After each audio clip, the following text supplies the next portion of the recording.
નર્સિંગની પરીક્ષાને લઈ સમાચાર પ્રાપ્ત થઈ રહ્યા છે। નર્સિંગ વિભાગના અધિક નિયામકે આ પરીક્ષા બાબતે મોટું નિવેદન આપ્યું છે। ગઈકાલે ગુજરાત ફર્સ્ટે અહેવાલ દર્શાવ્યો હતો કે જે OMR શીટ છે તેમાં કોઈ ગડબડ છે, સવાલ જવાબમાં ગડબડ છે। તેવામાં હવે અધિક નિયામકે કહ્યું છે કે ગડબડ જણાશે તો પરીક્ષા રદ થશે। જી હા, ડોક્ટર તૃપ્તિ દેસાઈએ કહ્યું કે અમે 24 કલાકમાં રિપોર્ટ માંગ્યો છે। ગાંધીનગરમાં GTUના અધિકારી પાસે પણ જવાબ માંગ્યો છે। GTU રજિસ્ટ્રાર ડોક્ટર KN ખેરે કહ્યું કે તપાસ ચાલુ છે। પરીક્ષા પેપરમાં પેટર્નનો મુદ્દો ધ્યાનમાં આવ્યો છે।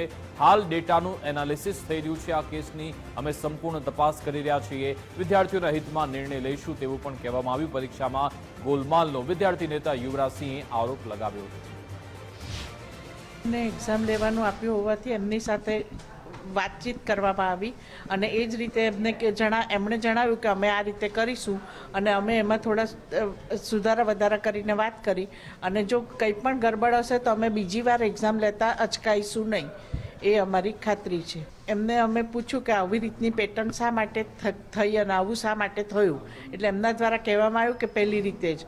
અને બીજું કે અમે પૂછ્યું કે ક્વેશ્ચન પેપરમાં તો તમે કઈ રીતે ક્વેશ્ચન પેપર કઢાવ્યું, 3 જુદા જુદા એક્ઝામિનરો પાસે કે ત્રણેય પાસેથી ક્વેશ્ચન લઈને મિક્સ કર્યા, એ રીતે અમે બધું એનાલિસિસ કર્યું છે। એ રિપોર્ટ અમને આ થાય, આ બધી કમ્પ્લીટ ડેટા એનાલિસિસ એ લોકો કરશે પછી અમને રિપોર્ટ આપશે। વિધિન આમ તો 24 અવર્સમાં આવવો જોઈએ અને જેમ બને એમ જલ્દી એ લોકો કાર્યવાહી કરી જ રહ્યા છે।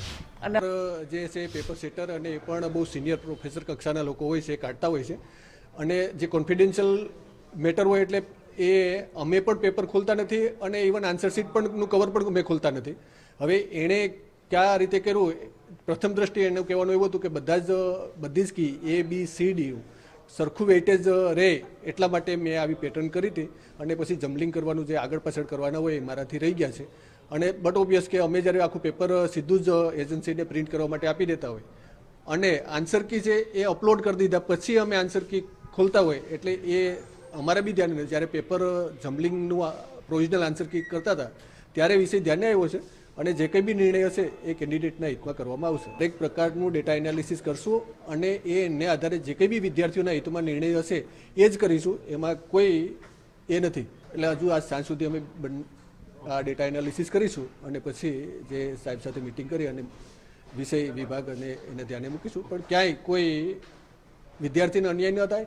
ઉપરાંત કોઈ એક પણ ફરિયાદ હજી સુધી નથી આવી। જે વિષય છે એ પેપર સેટર દ્વારા જે પેટર્નમાં આન્સર આપવામાં આવેલા છે એટલા પૂરતી જ છે। બાકી જે દિવસે પેપર 47 હજાર વિદ્યાર્થીઓએ પેપર આપ્યું તો તે જ દિવસે પારદર્શકતા જાળવવા માટે સવારે બીજે જ દિવસે આખો OMR શીટ અપલોડ કરી દેવામાં આવેલી હતી અને વિદ્યાર્થી પોતાએ જે જવાબ આપ્યા છે એ પણ જોઈ શકે છે, એટલે કોઈ ગેરનીતિ થયાની કોઈ અવકાશ જ નથી।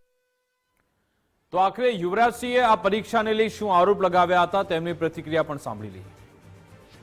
ગુજરાતીના પ્રશ્નપત્રમાં આન્સર કીની અંદર જોવા જઈએ તો પરમ દિવસે જે પ્રશ્નપત્ર લેવાનું એની ગતરોજ આન્સર કી મૂકવામાં આવી છે અને આ આન્સર કીમાં સેમ સિક્વન્સ અને સેમ પેટર્ન એ જોવા મળી રહી છે। એટલે કે ઉમેદવારનો પ્રશ્નપત્ર જે એક છે અથવા પ્રશ્નપત્રમાં પહેલો જે પ્રશ્ન છે એમાં A જવાબ છે, બીજામાં B જવાબ છે, ત્રીજામાં C જવાબ છે, ચોથામાં D જવાબ છે, પછી સેમ પેટર્ન 5મામાં, 6મામાં, 7મામાં, 8મામાં, એ જ રીતે 9મામાં, 10મામાં, 11મામાં, એ રીતે 100 પ્રશ્ન સુધી સેમ પેટર્ન ABCD